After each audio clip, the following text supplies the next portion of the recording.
Hi Ian, so we're just reviewing today's lesson. We're obviously just talking about that initial grip and that posture to start with. So if we just look at obviously where we touched on this morning, so when we look at yourself into impact to start with, this is a little bit why we create that weak strike and that weak direction. So we get into impact there, the club gets a little bit outside the line there on the right hand side here, so it just glances across the golf ball, and the club face just adds a lot of loft to it on the left hand side here, so we just lose that position into impact.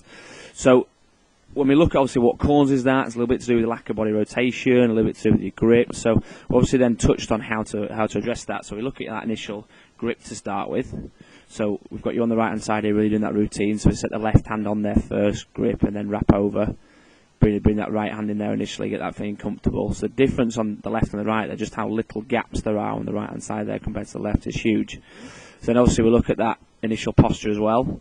So when we look at yourself from down the line here on both these two, so we've got that grip initially, then really started from straight, got the back nice and straight. It's a big difference on the left hand side there. So basically the main difference is that feeling of almost sticking your backside out there. So don't feel like you can overdo that, don't feel like you can over exaggerate it.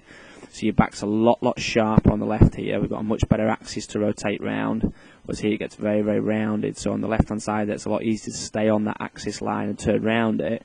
Whereas on the right hand side it's a lot easier to move about, lift up and down and wander about from that line.